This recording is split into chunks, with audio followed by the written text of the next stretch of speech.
최근 수도권에 대규모 주택 개발 사업이 벌어지는 곳이 많습니다. 아파트가 들어서기 전에 기존에 좁았던 진입도로를 넓혀야 하는데 도로 공사가 늦어지면서 주민들이 불편해하는 건 물론 안전사고가 잇따르고 있습니다. 밀착 카메라 손광균 기자입니다. 경기도 광주의 한 주택단지입니다.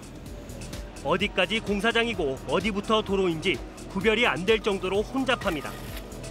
횡단보도가 없어 아이들은 달리는 차 사이로 길을 건너고 버스 승객들은 정류장이 아닌 공사장 주변에서 타고 내립니다. 마을 입구부터 신규 아파트 단지까지 이어지는 왕복 2차로 공사가 시작된 건 지난 3월입니다. 500여 세대가 입주하는 아파트 주민들을 위해 분양업체가 기존 진입도로 확장에 나선 겁니다. 인근 주민들은 아파트 입주를 코앞에 두고도 공사가 끝나지 않았다며 불편을 호소합니다. 그 전에는 그렇게 출퇴근 시간이 길지가 않았어요. 근데 지금은 기본적으로 한 40분, 5km 정도 거리를 한 40분 정도 걸리거든요. 안전사고도 잇따르고 있습니다.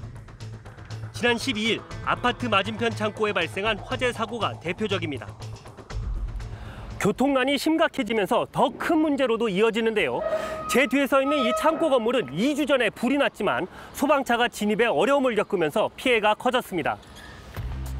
하나밖에 없는 마을 진입로가 공사를 하면서 소방차가 제때 도착하지 못했습니다. 제가 알기로 소방차가 꽤 많이 올랐었어요.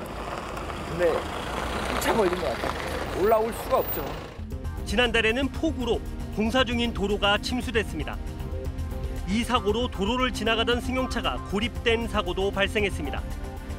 아파트 입주 이전에 공사를 끝내기로 했던 시행사는 도로 건설을 위한 사유지 매입 과정에 시간이 걸렸다고 해명했습니다. 준공이 8월 중순으로 미뤄진 데다 신규 아파트 입주까지 앞두고 있어 주민들 불편은 더 커질 전망입니다. 일주일에 세차를 한 두세 번씩 하는 것 같아요. 어느 정도는 감수를 해야 되겠다는 거는 당연하다고 생각을 해요. 근데 이게 지금 당연한 정도인가 아닌가라는 거에 대해서 의문이 좀 생기고 있는. 지자체는 어쩔 수 없다는 입장입니다. 공사 자체가 난공사여서 저희들도 최대한 종용은 하지만 무리하게 하다가는 더 큰 사고가 나면 안 되니까 주민들이 이제 반발이 심하니까 이제 저녁에는 또 공사를 못하게 하는 거고. 도로 확장이 늦어지는 곳은 또 있습니다. 올 하반기부터 줄줄이 입주가 예정된 또 다른 주택지구입니다. 이르면 내후년까지 13,000세대가 새로 들어오는데요. 그런데 이곳은 제대로 된 도로 확장 공사를 아직 시작조차 하지 않았습니다.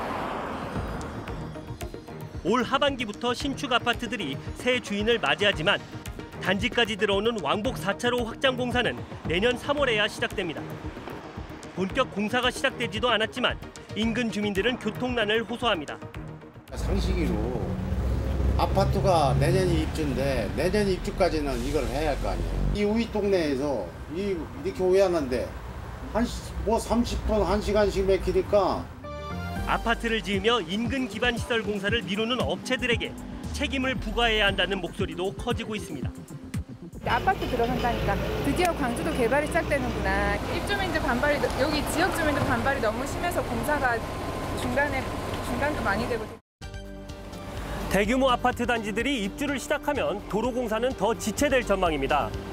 교통체증뿐만 아니라 화재 같은 사고 발생 시 피해가 더 커질 우려가 있는 만큼 시행사와 지자체의 적절한 대책 마련이 시급합니다. 밀착 카메라 손광균입니다.